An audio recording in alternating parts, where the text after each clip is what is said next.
తెలంగాణలో స్థానిక సంస్థల ఎన్నికల అంశం రోజుకో మలుపు తిరుగుతుంది. ప్రభుత్వం రిజర్వేషన్లకు సంబంధించి స్పెషల్ జీవోలు తీసుకొచ్చి ఎన్నికలకు సిద్ధమైంది.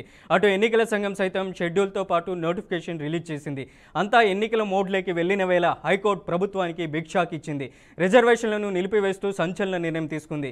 పాత పద్ధతిలోనే ఎన్నికలను నిర్వహించుకోవాలని ప్రభుత్వానికి సూచించింది.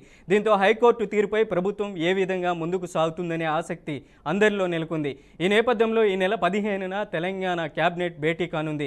సీఎం రేవంత్ అధ్యక్షతన జరగనున్న ఈ సమావేశంలో స్థానిక ఎన్నికలు, బీసీ రిజర్వేషన్లపై హైకోర్టు తీర్పుపై కేబినెట్ ప్రధానంగా చర్చించనుంది.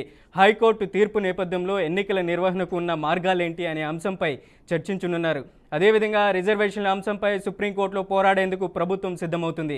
సుప్రీంలో స్పెషల్ లీవ్ పిటిషన్ వేయాలని ఇప్పటికే ప్రభుత్వం నిర్ణయించింది. ఇక ఇదే అంశానికి సంబంధించి మరింత సమాచారం అందించడానికి మా ప్రతినిధి రామకృష్ణ ఫోన్ లైన్లో ఉన్నారు. రామకృష్ణ, అప్డేట్స్ ఏంటి? తెలంగాణ ప్రభుత్వం జీవో నెంబర్ 9 ఇచ్చినటువంటి హైకోర్టు ఇచ్చినటువంటి నేపథ్యంలో సుప్రీంకోర్టులో స్పెషల్ లీవ్ పిటిషన్ వేయాలని భావిస్తుంది. ఏంటి దీనికి సంబంధించినటువంటి అప్డేట్? తెలంగాణ స్థానిక సంస్థలు ఎన్నికల అంశం రోజుకో మలుపు తిరుగుతుంది.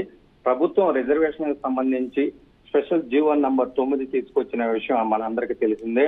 అటువైపు ఎన్నికల సంఘం సైతం షెడ్యూల్ తో పాటు నోటిఫికేషన్ రిలీజ్ చేసింది. అంతా ఎన్నికల మూడ్లో వెళ్లిన వేళ హైకోర్టు ప్రభుత్వానికి బిగ్ షాక్ ఇచ్చిందనే చెప్పుకోవాలి. రిజర్వేషన్ నిలిపేస్తూ సంచలన నిర్ణయం తీసుకుంది. పాత పద్ధతిలోనే ఎన్నికలు నిర్వహించాలి ప్రభుత్వానికి సూచించింది. దీంతో హైకోర్టు తీర్పుపై ప్రభుత్వం ఏ విధంగా ముందుకు సాగుతుందని ఆసక్తికర అంశంగా మారింది. పోటీ చేసే అభ్యర్థులు గందరగోళంలోకి నెలకొన్నారు. ఏ విధంగా ముందుకు సాగితే అందరికి బీసీ నాయకులకి న్యాయం చేసినట్టుగా ఉంటుందనే అంశంపై ఈ నెల 15వ తారీఖున తెలంగాణ కేబినెట్ భేటీ కానుంది.